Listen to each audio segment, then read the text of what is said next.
अध्ययन कर रहे कि परमेश्वर के वचन को अधिक महत्व क्यों।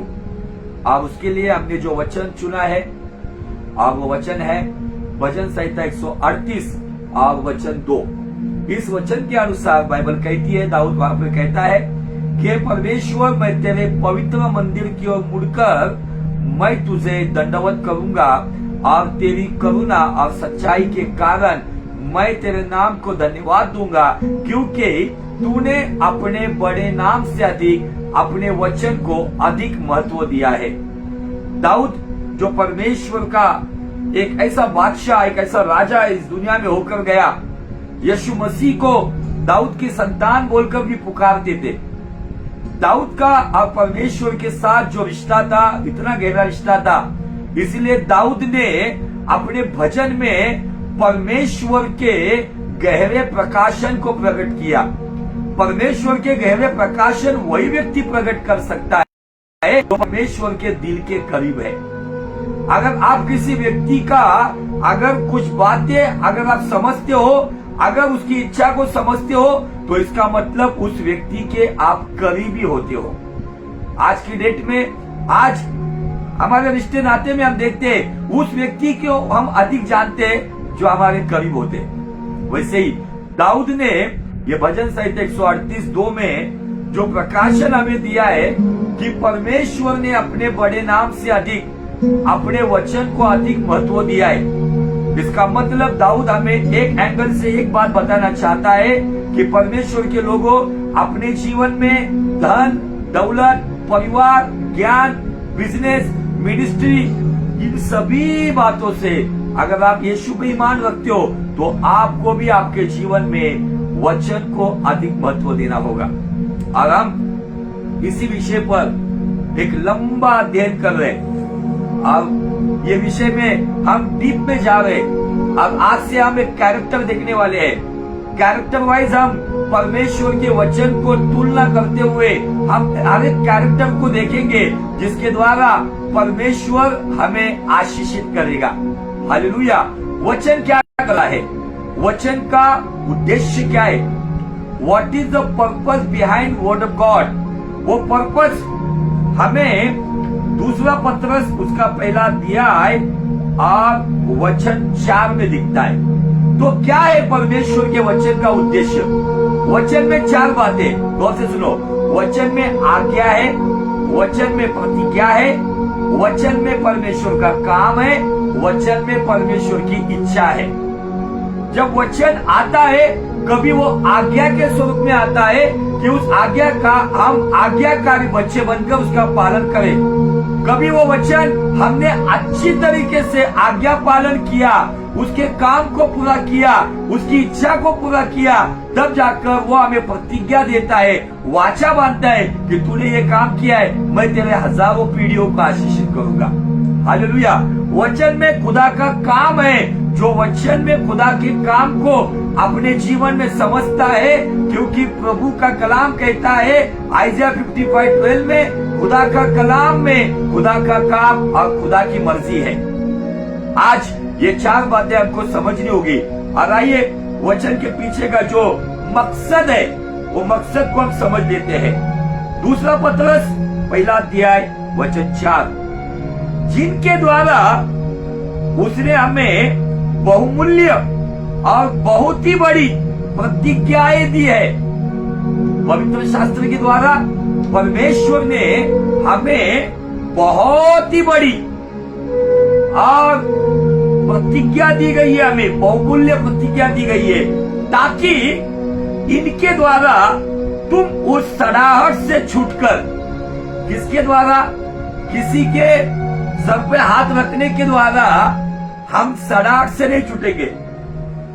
इसीलिए जब दुल्हन का जिक्र होता है इफिसियों की पत्री में, हम जब देखते हैं कि मोस्टली जब शादियों में प्रचार किया जाता है तब इन वचनों को लिया जाता है, लेकिन वहां पर एक बात का जिक्र किया गया है, वचन रूपी जलस्नान से शुद्ध होने वाली झुर्री बिना और दाग बिना जो दुल्हन है, उस दुल्हन को लेने के लिए यीशु आने वाला है। तो आज सवाल ये है कि क्या आपके जीवन में आपने परमेश्वर के कलाम के उस शुद्ध पवित्र जल स्नान से अपने आप को इस संसार की सड़ाहट से अपने आप को शुद्ध किया है। वचन के पीछे का मकसद है नंबर 1, हमें इस सड़ाहट से छुटकारा जो संसार की अभिलाषाओं से होती है, और आगे दिया है ईश्वरीय स्वभाव के सहभागी हो जाओ। There is 2 purpose behind the word of God. यहाँ पे परमेश्वर के वचन के पीछे 2 मकसद है। मकसद नंबर 1 कि हम संसार की उस गंदी अभिलाषाओं की जो सड़ाहट है उससे हम डिलीवरेंस पाए। वचन हमें डिलीवरेंस देता है। वचन हमें हमारे पापों का एहसास दिलाता है। वचन अगर हम सच में उसके पीछे चलते तो वचन हमें डांटता है, वचन हमें रास्ता दिखाता है। अब जो वचन पर इस दुनिया की सबसे बातों से अधिक वचन को अधिक महत्व देता है ना, तो मुझे आपको बताना है वो व्यक्ति संसार की सड़ाहट से 100% छुटकारा पाएगा। आज की डेट में बहुत सारे लोग, मैं आपको बताना चाहता हूँ, क्रिश्चियनिटी में आज बहुत ही गंदा माहौल बना हुआ है। वर्शिप करने वाले, संदेश देने वाले, व्यवस्था देखने वाले, ऐसे कितने तो भी लोग जो चर्च एक्टिविटीज में भी है और संसार की सड़ाहट में, नाना प्रकार की पापों में भी डूबे हुए। क्यों ये हालात ऐसे क्यों है आज? उसके पीछे का कारण ये कि लोग आ रहे जा रहे, वो चर्च के करीब आ रहे लेकिन वचन के करीब नहीं है। जो वचन के करीब आता है, जो वचन को अपने जीवन में सब बातों से अधिक महत्व देता है, तो बाइबल का परमेश्वर कहता है जिसके द्वारा परमेश्वर ने हमें बहुमूल्य और बड़ी महान प्रतिज्ञाएं दी है, ताकि उन प्रतिज्ञाओं के द्वारा, उन वचनों के द्वारा जो सड़ाहट है, जो संसार की अभिलाषाओं से उत्पन्न होती है, उससे छूटकर हम परमेश्वर के स्वभाव के सहभागी बन जाते हैं। हालेलुया।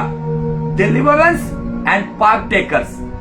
खुदावन हमें वचन के द्वारा 2 बातों का मकसद बता रहा है।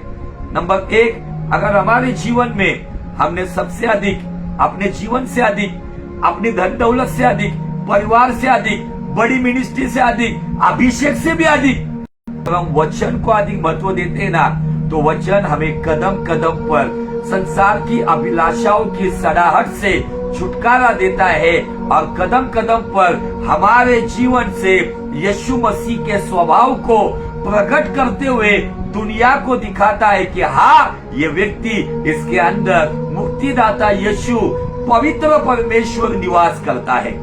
हालेलुया। इसलिए दाऊद महाराज कहते हैं भजन संहिता 119:11 में, हे खुदावन मैं तेरे खिलाफ गुनाह ना करूं, इसलिए तेरा कलाम मैंने मेरे हृदय में रख छोड़ा है। आज वचन बहुतों के दिमाग में है लेकिन हृदय में नहीं है। आज मुझे आपको बताना है अजीजों, आज हम जिस कैरेक्टर पर मनन करने वाले हैं, वो व्यक्ति का जीवन हम देखने वाले हैं जिसको परमेश्वर ने पहले आज्ञा दी। उस आज्ञा का जब उसने पालन किया तब उसे प्रतिज्ञा दी, और उस प्रतिज्ञा के द्वारा आज इस संसार में हम जीवित हैं। आमीन। हालेलुया। Praise the Lord. परमेश्वर आज हमें इन वचनों के द्वारा कुछ बातें सिखाना चाहता है। आज की डेट में हीलिंग मिराकल्स को महत्व देने वाले लोग आज गायब हो गए। अपना प्रोडक्ट बेचने वाले, तेल पानी बेचने वाले, भविष्यवाणियां करने वाले, कलीसिया को गुमराह करने वाले, कलीसिया के सामने अट्रैक्शन रखने वाले, सुपर नेचुरल मीटिंग्स की बात करने वाले आज कहीं पर भी नहीं है। क्यों पता है? कि रेती पर बनाने वाले जो लोग हैं वो भी गायब हो जाते, और जो इन रेती पर अपना घर बनाते, उन बालू के ऊपर घर बनाते, उनका घर आंधी और तूफान में तहस महस हो जाता है। लेकिन धन्य वे लोग जिन्होंने अपना जीवन रूपी विश्वास का घर वचन के चट्टान पर बांधा है, जिनके लिए कोरोना वायरस की 3री वेव आए या 300वीं वेव आए, उनको हिला नहीं सकती। क्यों? क्योंकि उनका घर वचन रूपी चट्टान पर बनाया हुआ है। आज की डेट में आज जो आप जिस हालात से जूझ रहे, जिस हालात में शायद हम तितर बितर हो गए, इन हालात में अगर हमें कोई संवारेगा, इन हालात में अगर कोई हमें बनाएगा, इन हालात में अगर कोई हमें सुरक्षित रखेगा, तो वो है खुदा का कलाम। हालेलुया। भजनकार, मैं एक वचन को आपके लिए पढ़ना चाहता हूं कैरेक्टर पे जाने से पहले। भजन संहिता 119 और उसका वचन 119 और उसका वचन 114, 119, 114। देखो क्या कहता है, तू मेरी आड़ है और ढाल है, मेरी आशा तेरे वचन पर है। आमीन। आपकी आशा, इस संसार की आशा टूट गई आजीजों। जिन्होंने ज्ञान को आशा बनाया था ना, बड़े बड़े साइंटिस्ट आज चुपचाप बैठे हुए। इतना साल लग गया, जो वायरस के ऊपर जो वैक्सीन बनाई गई है वो भी 100% प्रभावी नहीं है। जो बड़े बड़े ज्ञान की बात करने वाले, जिन्होंने कहा था माल है तो ताल है वरना तू बेकार है, जिन्होंने धन को सब कुछ समझा था, उनका धन रस्तों पे पड़ा है, उसको उठाने वाले भी लोग नहीं। जिन्होंने अपने परिवार को सब कुछ समझा था, परिवार के परिवार इस महामारी में उजड़ गए। रोज हमें मृत्यु की वार्ता आती है। कोई विश्वासी मर रहा है, कोई सेवक मर रहा है। मैं मरने की बात नहीं कर रहा हूं, लेकिन मैं आज आपको बता रहा हूं, ये जो परिस्थितियों से हम गुजर रहे, इन परिस्थितियों में वही व्यक्ति बना रहेगा जो परमेश्वर की वचन पर अपनी आशा रखता है, जिसने खुदावन को अपनी आड़ और अपनी ढाल बनाया है। जो व्यक्ति खुदा के वचन पर अपना ईमान रखता है, जिसके जीवन में अपने बड़े नाम से अधिक, अपने बड़े काम से अधिक, अपने बड़ी धन दौलत से अधिक, अपनी बड़ी शान से अधिक, जिसके जीवन में परमेश्वर के वचन को अधिक महत्व है ना, वही व्यक्ति परमेश्वर के वचन के द्वारा संसार की अभिलाषाओं से उत्पन्न होने वाली सड़ाहट से छुटकारा पाता है, और छुटकारा पाने के बाद ईश्वरीय स्वभाव का सहभागी होता है। हालेलुया। ये आज मुझे आपको बताना है कि अगर आपके जीवन में आपको कोई पूछेगा, अन्य जाति का पूछेगा, विश्वासी कहेगा क्या वचन की बात करते हो, उनको जाकर पहला पत्रस, दूसरा पत्रस, पहला अध्याय और वचन 4 उसको पढ़कर दिखाओ और कहो कि परमेश्वर ने मुझे बहुमूल्य और बहुत ही बड़ी प्रतिज्ञा दी है, ताकि मैं संसार से उत्पन्न होने वाली सड़ाहट से हर दिन, हर पल, हर क्षण छुटकारा पाऊं, और छुटकारा पाने के बाद मैं ईश्वरीय स्वभाव का सहभागी बन जाऊं। ये दूसरा पत्रस पहला अध्याय वचन 4 में फिर से दोहरा रहा हूं। ये वचन में वचन का उद्देश्य है, वचन का मकसद है, वचन का पर्पज वहां पर है। अगर ये पर्पज आपके जीवन में अगर पूरा होता है ना, तो स्वर्ग खुश होता है। बहुत सारे लोग पाप में क्यों गिरते पता है, व्यभिचार में क्यों पड़ते पता है, एक्स्ट्रा मैरिटल अफेयर्स में क्यों पड़ते पता है। बहुत सारे बड़े बड़े वर्शिपर्स को व्यभिचार में पड़े हुए हमने देखा है। बड़े बड़े मैन ऑफ गॉड भी इसमें पड़े। वचन प्रचार करना बड़ी बात नहीं है, वचन ग्रहण करके वचन के अनुसार जीना ये महत्वपूर्ण बात है। अगर वचन को सच में हमने हमारे जीवन में सब बातों से अधिक महत्व दिया है ना, तो यही वचन मुझे लालच से छुटकारा देगा, मुझे व्यभिचार करने से पहले बचाएगा, मुझे वासना पे जयवन करेगा, और केवल छुटकारा ही नहीं देगा, तो छुटकारा के साथ साथ मुझे पार्टेकर्स बनाएगा, मुझे उसके ईश्वरीय स्वभाव का सहभागी बनाएगा।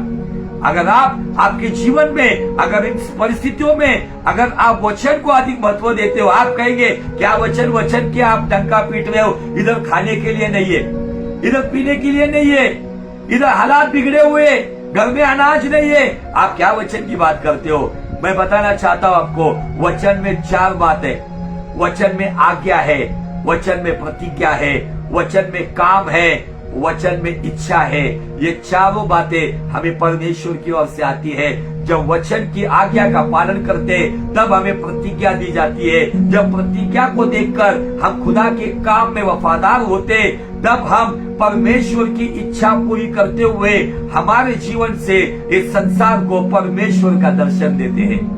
हालेलुया। Praise the Lord. तो आइए अजीजों, जब प्रतिज्ञा की बात आती है तो हमारे सामने डेफिनेटली इब्राहिम का जीवन आता है, लेकिन मैं इब्राहिम के जीवन से आज बात नहीं करूंगा।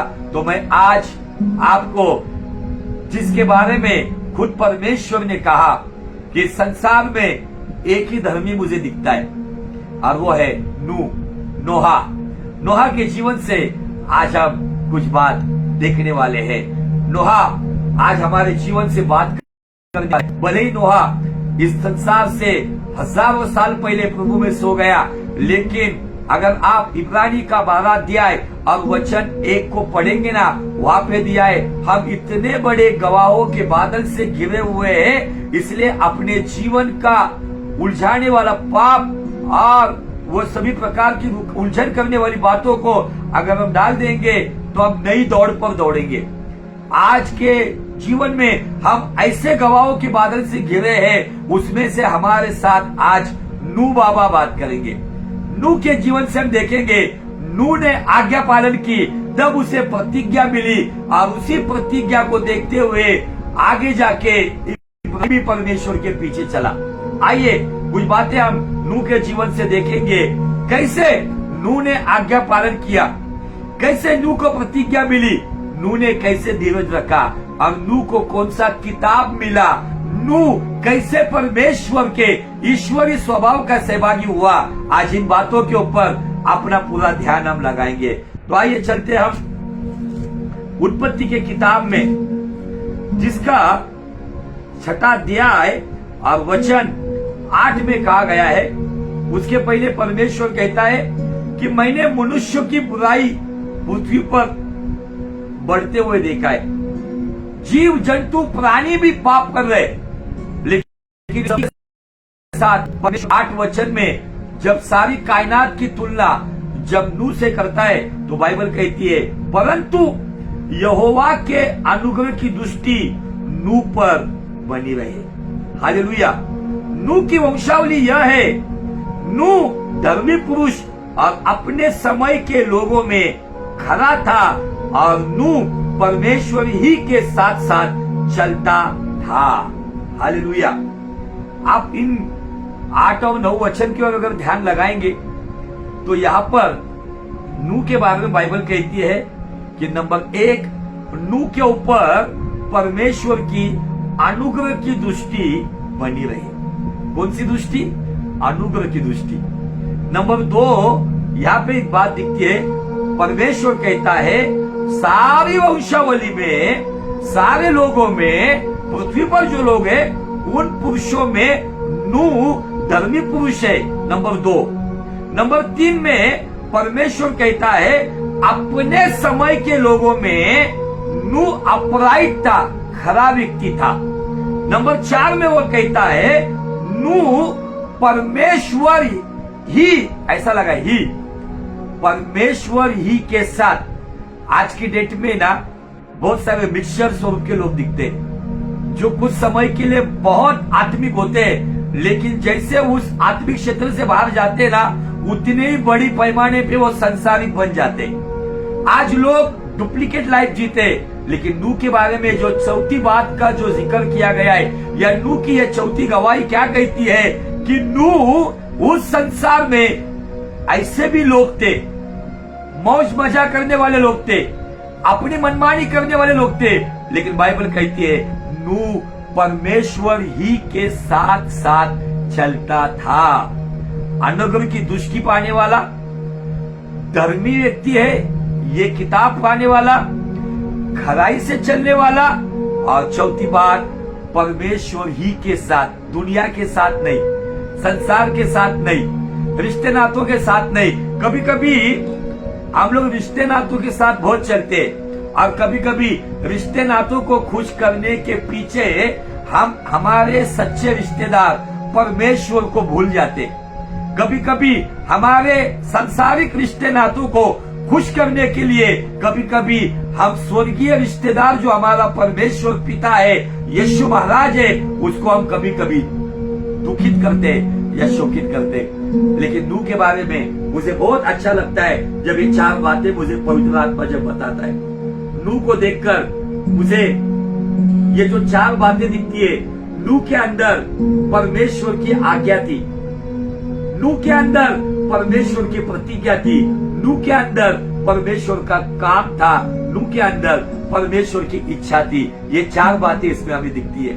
मैं कोई बड़ा रेवलेशन नहीं बता रहा हूं आपको, मैं आपको आसान बात बता रहा हूं। आज के इस महामारी में पता नहीं कल हो या ना हो, लेकिन अगर हम अपने जीवन में सभी बातों से अगर वचन को अधिक महत्व देते हैं, वचन के लिए जीते या वचन के लिए मरते, आखिरी सांस तक खुदा की मर्जी, खुदा का काम करने के लिए, खुदा को अपने जीवन में अधिक महत्व देने के लिए अगर ये जीवन खत्म भी होता है ना, तो हमें डरने की कोई बात नहीं है। अगर हम उसके साथ चलते हैं ना, तो वो जिंदगी के साथ भी है और जिंदगी के बाद भी है। आमीन। खुदावन चाहता है मेरे परमेश्वर के लोगों, आज के दिनों में संसार का कुछ भी आसरा मत रखो। ये मत सोचो कि कल हम यहाँ जाएंगे वहां जाएंगे। याकूब कहता है, जो परमेश्वर यीशु मसीह का संसार का भाई था, पुनरुत्थान के बाद उसका उद्धार हुआ, वो कहता है कि हम इस शहर जाएंगे, उस शहर जाएंगे। बड़ी बड़ी बात करने वाला है मनुष्य, तू उस भाप के समान है जो थोड़ी देर दिखती है, बाद में गायब हो जाती है। आज कितने तुम्हें लोगों को हमने कल देखा होगा, लेकिन आज वो नहीं है, आज वो नहीं है। क्यों पता है? ये खुदा का कलाम है। रात को एक कल मुझे भाई बता रहा था, पास्टर जी हमारा जीवन क्या है?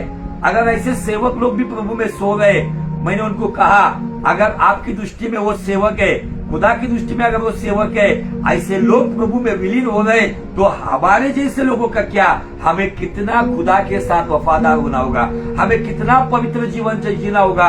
दृष्टि पवित्र हो, कान पवित्र हो, जुबान पवित्र हो, चाल चलन पवित्र हो, विचार पवित्र हो। इस पवित्रता के साथ हमको अगर जीना है, तो उसके लिए वचन को हमें ग्रहण करना होगा। वचन को जब हम ग्रहण करते, तो ये संसार की अभिलाषा से पैदा होने वाली सड़ाहट से हमें छुटकारा देती है और ईश्वरी स्वभाव के सहभागी आमीन। नूह के जीवन में हम देखते, खुद खुदावन कहता है, मेरी अनुग्रह की दृष्टि उस पर है। खुद खुदावन कहता है, इस पीढ़ी में यही एक धर्मी पुरुष है। खुद खुदावन कहता है, इस पीढ़ी में यही व्यक्ति खराई से चलता है। इस पीढ़ी में यही व्यक्ति है जो केवल मेरे साथ चलता है। हम देखते कि हनोक खुदा के साथ चलता था, लेकिन यहाँ पे नूह में हमें दिखता है जो हनोक की लिंक के साथ कनेक्टेड है, जो आज हमें कुछ बातें सिखा रहा है। और परमेश्वर उस जमाने में मानव जात से ऊब गया था, परेशान हुआ था, और उन परिस्थितियों में खुदावन ने नूह से बात की। खुदावन ने नूह से बात करके कुछ बात, अपने दिल का बोझ उसने अपने दास के साथ शेयर किया है। बहुत सारे लोग कहते हैं ना, अपने आप को भविष्यवक्ता कहने वाले, वो आमोस नबी के किताब से वचन लेकर कहते हैं कि वो परमेश्वर अपने दास को कहे बिना कोई बात करता नहीं है। फिर कहाँ गए वो प्रॉफिट, कहाँ गए वो भविष्यवक्ता? उन्होंने बड़ी बड़ी बातें बोली थी, उन्होंने नए साल में जैसे बड़े बड़े भविष्यवाणियां की थी। क्या उनको बताया नहीं परमेश्वर ने कि दूसरी लहर आने वाली है, जो पहली लहर से भी बड़ी तबाही मचाने वाली है, आतंक लाने वाला है, बड़ी मौतें होने वाली है? क्यों नहीं पता उनको? क्योंकि वो लोग केवल नाम के भविष्यवक्ता थे, काम के नहीं थे। आज केवल लेबल लगाने में, नाम के आगे I am mighty man of God, I am apostle, I am prophet, I am evangelist, ये नाम लगाने में लोग बहुत इंटरेस्टेड है। लेकिन केवल डिग्री लगाने से काम नहीं होता है, प्रैक्टिकल होना जरूरी है। यहाँ पे हमें भविष्यवक्ता या एक नबी दिखता है, उस नबी से परमेश्वर अपने दिल का बोझ बता रहा है, परमेश्वर अपनी दिल की बात शेयर कर रहा है। देखो क्या हुआ। और नूह से शेम और हाम और याफेत नाम के 3 पुत्र उत्पन्न हुए। उस समय पृथ्वी परमेश्वर की दृष्टि में बिगड़ गई थी और उपद्रव से भर गई थी। परमेश्वर ने पृथ्वी पर जो दृष्टि की, तो क्या देखा कि वो बिगड़ी हुई है, क्योंकि सब प्राणियों ने पृथ्वी पर अपना चाल चलन बिगाड़ लिया था। आपको बताऊं, यही बातें आज हमारे जमाने में चल रही है। पृथ्वी पर भी उस जमाने में जो चाल चलन बिगड़ा हुआ था ना, आज के डेट में हमारे इसमें भी वही चल रहा है। खुदावन मनुष्य जात पर इतना क्रोधित क्यों है? जो नैसर्गिक बात होती थी, मनुष्य ने उसको अनैसर्गिक स्वरूप में अपनाया है। आज होमोसेक्सुअली जो समलिंगी आज शादी कर रहे, स्त्री स्त्री के साथ शादी कर रही है, पुरुष पुरुष के साथ शादी कर रहे, पुरुष होने के बावजूद वो जेंडर बदल रहा है, लिंग बदल रहा है। ये सारी बातें जो कुदरत के खिलाफ की जा रही है, इंसान पाप में धंसते जा रहा है। कहीं पर भी देखो अशुद्धताओं से सब बातें भरी हुई है। टीवी में एडवर्टाइज देखो, मोबाइल में देखो, सब बातों का नंगा नाच चल रहा है। और जो जमाने में नूह के जमाने में हो रहा था, वही बातें आज हो रही है। इसलिए कहीं ना कहीं परमेश्वर इंसान से, मानव जात से क्रोधित है। लेकिन इन परिस्थितियों में वो अपने लोगों पर नूह की नाई अनुग्रह करना चाहता है। वो अपने चुने हुए लोगों पर नूह की नाई वो खराई का अनुग्रह करना चाहता है। इन परिस्थितियों में शायद परमेश्वर ने उस जमाने में जब आसमान से देखा होगा तो उसको केवल एक ही व्यक्ति दिखा होगा। लेकिन इस जमाने में खुदावन को हम अपना जीवन इस तरीके से प्रस्तुत करें, खुदावन को कहे उस वक्त तुझे एक ही नूह दिखा था, लेकिन तुझे इस जमाने में लाखों करोड़ों नूह दिखेंगे जो खराई से चलते हैं, जो तेरे वचन पर चलते हैं, जो केवल धर्मी जीवन जीने की कोशिश करते, जो परिस्थिति के साथ नहीं, इंसान के साथ नहीं, अपनी शान के साथ नहीं, धन दौलत के साथ नहीं, जो तेरे साथ चलते हैं। आज खुदावन जब देखेगा तो उसको उस जमाने में एक ही नूह दिखा था, लेकिन क्यों न आज हम वचन के द्वारा नूह के जैसे अपना जीवन जिए, ताकि स्वर्ग आनंदित हो जाए और परमेश्वर कहे वाह, मुझे उस जमाने में एक ही नूह दिखा था, लेकिन अभी करोड़ों नूह दिख रहे हैं। फिर वो कोई बहन होगी या कोई भाई होगा। हम लिंग के बारे में नहीं बात करते, आत्मा के बारे में बात करते हैं। हमें एक ही आत्मा में उद्धार मिला है, हमें एक ही आत्मा में बपतिस्मा मिला है। वो पुत्र की आत्मा, फिर आप स्त्री हो या पुरुष हो, आप आत्मा में परमेश्वर का बेटा ही हो। लेकिन अगर आप शरीर में आप स्त्री हो तो आप आपके बाप की बेटी होगी, या आपके पति की पत्नी होगी, या आपके बेटे की माँ होगी, लेकिन आत्मा में आप परमेश्वर का बेटा हो। Hallelujah, praise the Lord. क्योंकि परमेश्वर चाहता है कि इन दिनों में मेरे लोग नूह के जैसे बन जाए। नूह इस संसार की सड़ाहट से कैसे छुटकारा पाया? नूह उन दिनों में परमेश्वर के स्वभाव का सहभागी कैसे हुआ? Because of word of God. हमारे लिए तो बाइबल अवेलेबल था, नूह के लिए बाइबल अवेलेबल नहीं था। नूह केवल खुदा की वाणी, और खुदा देख रहा है, स्वर्ग में वो विराजमान है। शायद हनोक ने जो भी सेवकाई की थी, वो सेवकाई को लेकर जो बातें आगे फैली होगी, जो कुछ बातें हनोक ने बताई थी, वो बातें नूह जानता था कि परमेश्वर एक है जो आसमान में विराजमान है, जो मनुष्य पर अपनी दृष्टि लगाता है। इसलिए नूह एक धर्मी जीवन जीने की कोशिश करता था। बहुत सारे लोग जो मसीह विरोधी लोग हैं, एंटी क्राइस्ट लोग, वो बाइबल का नूह का एक एग्जाम्पल लेते हैं और कहते हैं ये इनका प्रॉफिट, इनका भविष्यवक्ता। देखो नूह के बारे में बताया गया है कि वो मदिरा पी के मस्त होकर नंगा पड़ा था। कुछ लोग बाइबल की केवल नेगेटिव बात निकालते हैं, लेकिन मुझे आपको बताना है, क्या परमेश्वर ऐसे व्यक्ति को चुनेगा जो ऐसा काम करेगा? मुझे आपको बताना है, आपको हालात को देखना होगा, आपको परिस्थिति को देखना होगा। मैं नूह का जो कैरेक्टर है, मैं आज के दिन में खत्म नहीं करूंगा, मैं उसको आपको डीप लेकर जाना चाहता हूँ। बहुत सारे लोगों को सवाल होगा ना, तो फिर नूह उस हालात में क्यों पड़ा था? नूह ने इतना दाखरस क्यों पिया था कि वो बेहोश हो गया और नग्न अवस्था में क्यों पड़ा था? मैं आपको बताना चाहता हूँ, उसका एक पुख्ता सबूत मैं आने वाले शनिवार को, सैटरडे को दूंगा। क्यों नूह उस हालात में गया, नूह उस परिस्थिति में क्यों पहुंचा? लेकिन अगर नूह पापी था, नूह अगर गलत था, तो उन लोगों को जाके बताओ। यहेजकेल 14:14 में परमेश्वर कहता है, संसार में 3 लोगों का जिक्र करता है। उसमें पहला नाम आता है नूह, दूसरा नाम आता है दनियल, तीसरा नाम आता है अय्यूब।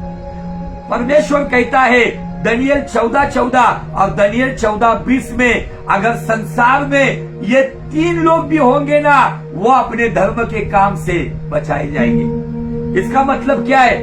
पहला नाम नू का लेने के पीछे का मतलब क्या है? नू अगर गलत व्यक्ति होता था तो परमेश्वर यहेजकेल 14:14 और यहेजकेल 14:20 में नू का नाम पहला क्यों है? बहुत सारे लोग वचन को बिगाड़ कर बताते। एक तो अपना ही बाइबल टीचर का मैं प्रचार सुन रहा था और मैंने उसको क्वेश्चन भी किया, क्योंकि वो बहुत घमंड की बात करता है। आप उस प्रचारक को जानते भी हो, मैं उसका नाम नहीं लूंगा, थोड़ा फिल्मी स्टाइल में है। पहले वो गवैया था, आराधना करता था, लोगों को स्टेज पे नचाता था, कव्वालियां गाता था। अभी वो बाइबल टीचर बन गया है।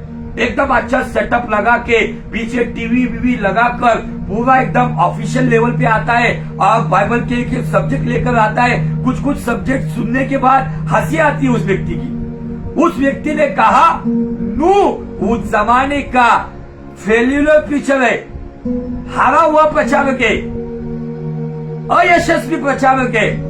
मैं उसको कहना चाहता हूं, अरे नू फेल्यूलर प्रचारक था इसलिए तो हम इस दुनिया में। अगर वो उस जमाने का फेल्यूलर प्रचारक होता था तो नू को जहाज में ही परमेश्वर खत्म कर दिया, तो हम इस दुनिया में कहाँ आते थे? उन्होंने कहा कि यीशु मसीह को अधोलोक में जाके प्रचार करने की जरूरत नहीं पड़ती थी अगर नू उस जमाने में अगर सही काम करता था। ऐसे बुद्धिजीवी लोग भी है। ज्ञान, अधिक ज्ञान भी मनुष्य को पागल कर देता है। आप समझ गए नहीं कि मैं किसके बारे में बात कर रहा हूँ। ऐसे बहुत सारे स्टाइलिश लोग हैं जिन्होंने केवल एक ऑनलाइन में एक अच्छी बात बना के रखी है और वहां पे उन्होंने ऐसा लगाया कि हाँ हम कुछ है और उनको हजारों लोग फॉलो करते। मुझे आपको बताना है, केवल सुनो मत। तो बिरिया की जो कलीसिया प्रेरितों के जमाने में थी, वो पौलुस का प्रचार सुनते थे और घर जाकर उसे रीचेक करते थे बाइबल के अंदर। लेकिन आज के डेट में कुछ इमोशनल आज भी विश्वासी है, कुछ अंधे भक्त है, क्यों ऐसा ही विश्वास कर लेते किसी पर भी। मेरे पर भी विश्वास मत करो, मैं जो बता रहा हूँ क्या ये बिब्लिकल है तो ही उस पर विश्वास करो। अगर नॉन बिब्लिकल है तो आप बिल्कुल भी राजू ठाकुर को सुनना नहीं। आमीन, हालेलुया। मुझे आज आपको बताना है, नू परमेश्वर के स्वभाव का सहभागी क्यों हुआ? उस संसार में नू था जिसमें लोग प्राणियों के साथ भी गलत काम करते, जो आज की डेट में भी करते लोग। आज एनिमल सेक्स लोग करते, उस जमाने में वो लोग थे। समलिंगी पाप करते थे, आज भी लोग हैं। इन दशाओं में एक व्यक्ति है जिसका नाम नू, जिसकी गवाही खुदावंद देता है कि उस पर मेरी अनुग्रह की दृष्टि है। वो धर्मी है, वो खराई से चलता है और वो केवल मेरे ही साथ चलता है। क्या ये चार बातें हमारे जीवन में है? आज अगर ये चार बातें हमारे जीवन में है ना, तो मुझे आपको बताना है कि ये महामारी का सैलाब जो आया हुआ है, ये महामारी का आतंक जो आया हुआ है, ये जो तूफान आया हुआ है, हमें डरने की बात नहीं। हमारे पास और उस जहाज का नाम है यीशु मसीह। ये चार बातों में अगर हमारा जीवन हम जीते ना, तो यीशु कहलाने वाले जहाज में आप और आपका परिवार सुरक्षित रहेगा। भले संसार नाश होगा लेकिन खुदावन आपको संभालेगा। Hallelujah, praise the Lord. आज इन बातों के ऊपर परमेश्वर हमें फिर से एक बार सोचने पर मजबूर कर रहा है। इस संसार की चाल चलन बिगड़ गई है, इस संसार के लोग बिगड़े हुए, लेकिन परमेश्वर चाहता है कौन है जो सही चाल चलते हुए नू की नाई मेरे पीछे चलेगा? कौन है जो खराई से चलेगा? कौन है जो धर्मी जीवन जीने की कोशिश करेगा? धर्मी जीवन जीने के लिए अपनी इच्छाओं को कुचलना पड़ता है। अपने मन को अच्छी लगने वाली बात है लेकिन खुदा को अच्छी लगती नहीं है, उन बातों का गला घोटना पड़ता है। वही व्यक्ति धर्मी जीवन जी सकता है। इसलिए पौलुस कहता है कि मैं मसीह के साथ सूली पर लटकाया हुआ हूं। आज अपने आप का इनकार करने के लिए धर्मी जीवन जीने की कोशिश करो। हमें जो अच्छी लगती है खुदा को अच्छी नहीं लगती है। मैं क्या देख रहा हूँ, मैं क्या सोच रहा हूँ, मैं किसके साथ रहता हूँ, मैं कौन सी बातों में अधिक समय देता हूँ, ये बातों पर अपना अधिक अध्ययन करते हुए, अपने आप की जांच करते हुए हमें नू की ये चार बातें फिर से ध्यान में लानी होगी। क्या मेरे ऊपर खुदा के अनुग्रह की दृष्टि है? क्या मेरे ऊपर खुदा इस तरीके से देख रहा है कि मैं धर्मी जीवन जी रहा हूँ? बाइबल कहती है जिस व्यक्ति को पहली बार धर्मी कहा गया वो है नू। भले संसार आज कुछ भी कहने दो, मैं आने वाले सैटरडे को उन सारी बातों का खुलासा करूंगा कि नूह उस हालात में क्यों पड़ा था। बहुत ही दर्दनाक बातों से नूह गुजरा था। आज की डेट में अगर हम गुजरते थे ना तो हम उस जहाज के अंदर ही दम तोड़ देते थे, लेकिन नूह पर खुदा का अनुग्रह था, इसलिए नूह और उसका परिवार सही सलामत बाहर आया। Hallelujah, praise the Lord. मैं यहाँ पर आज रुकता हूँ। आज केवल मैंने नूह के कैरेक्टर का ये एक फाउंडेशन डाला है। वचन के पीछे का उद्देश्य जो दूसरा पतरस पहला अध्याय वचन 4 के अनुसार नूह खुदा के स्वभाव का सहभागी कैसे हुआ। नूह के अंदर वो धर्मी जीवन था और यीशु को धर्मी पुरुष कहा गया था। यीशु की जैसी पवित्रता में वो चलता था। संसार बिगड़ा हुआ था लेकिन नूह बिगड़ा हुआ नहीं था। लोग कहते अरे संसार के साथ चलो, संसार की अभिलाषा मरती जा रही है। संसार पे आशा मत रखो, वचन पे आशा रखो। वचन के अनुसार जो जिएगा, वचन के आज्ञा पालन जो करेगा, उसके लिए प्रतिज्ञा के अनुसार खुदावन काम करेगा और उसकी जरूरतों को पूरा करेगा। आज मैं इसी बात पर आके रुकता हूं और आपसे विदा लेने से पहले आपको फिर से एक बार मैं मोटिवेट करना चाहता हूं, आपको प्रोत्साहित करना चाहता हूं। संसार में तुम्हें बहुत कलेश होगा। यूहन्ना 16:33 के अनुसार यीशु मसीह कहता है संसार में तुम्हें कलेश होगा, लेकिन मुझ में बने रहो क्योंकि मैंने संसार को जीता है। आज जो महामारी फैली हुई है, हाहाकार मचा हुआ है, इन परिस्थितियों में हमें एक ही बात बचाएगी, खुदा का कलाम।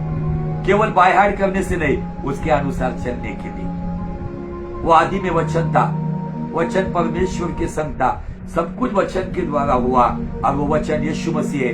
उसको अपने जीवन में बहुतायत से बसने दो। कलुसियों की कलीसिया में पौलुस कहता है 3 अध्याय वचन 16 में, मसीह का वचन आपके जीवन में बहुतायत से बसने दो। अगर वचन आपके जीवन में बहुतायत से बचेगा, वही वचन हमें संसार की अभिलाषाओं से उत्पन्न होने वाली सदाहट से आपको और मुझे छुटकारा देगी। सच में परमेश्वर चाहता है कि इन दिनों में हम उस तरीके से जीवन जिए। मेरा समय खत्म हुआ है, लेकिन इस शॉर्ट मैसेज में मैं आपके साथ गहरी बात कर रहा हूं। अजीजों, इन बातों पर ध्यान मत लगाओ, इन सब परिस्थितियों पर ध्यान मत लगाओ। आपको डाइवर्ट करने के लिए बहुत सारी बातें ये जाल लेकर दुष्ट बहलिया खड़ा है। शिकारी के नहीं, वो रोज शिकार करने के लिए खड़ा है, लेकिन बहलियों के जाल से उसी को छुड़ा जाएगा जो परम प्रधान के साए में उसके साथ संगति में बैठा रहेगा। वही उसके लिए ढाल होगा, वही उसके लिए कवच होगा, वही उसके पंखों के तले आसरा पाएगा। जो परमेश्वर के साथ चलेगा, जो उसके अनुग्रह में रहेगा, जो उसके साथ उसके वचन के अनुसार खराई से जीवन जिएगा, जो उसके अनुग्रह में बढ़ता रहेगा, वही व्यक्ति इन परिस्थितियों में बचाया जाएगा। मौत तो कभी भी आएगी, मौत पापी को भी आएगी, मौत धर्मी को भी आएगी, लेकिन पापी की मौत उसे अधोलोक में लेके जाएगी, लेकिन धर्मी की मौत उसे सुखलोक से अनंत जीवन में लेके जाएगी। हालेलुया। मौत से वो डरते हैं जो खुदा के साथ वफादार नहीं है। मौत से वो डरते जिनका पुनरुत्थान पे विश्वास नहीं है। हमें धर्मी जीवन जीते हुए जब मुझे एक दिन मिलता है तो उस दिन में मेरा एक ही मकसद होना चाहिए कि मैं संसार की सड़ाहट से छुटकारा वचन के अनुसार पाकर मैं ईश्वरी स्वभाव का आज भी सहभागी बनूं, ताकि स्वर्ग को मुझे देखकर फक्र महसूस हो। ऐसा जीवन में जीऊं। खुदावन आपको वचनों के द्वारा बहुत बहुत आशीषित करे। अगर इस संदेश के द्वारा खुदावन ने सच में आपको छुआ है और आपसे बात की है, तो हो सके ज्यादा से ज्यादा इस वचन को, इस वीडियो को शेयर करो, ताकि बहुत सारी भाई बहन जो आज इस संसार की सड़ाहट में पड़े हुए हैं वो छुटकारा पाए और वो भी ईश्वरी स्वभाव के सहभागी हो जाए। खुदावन आपको बहुत बहुत आशीषित करे।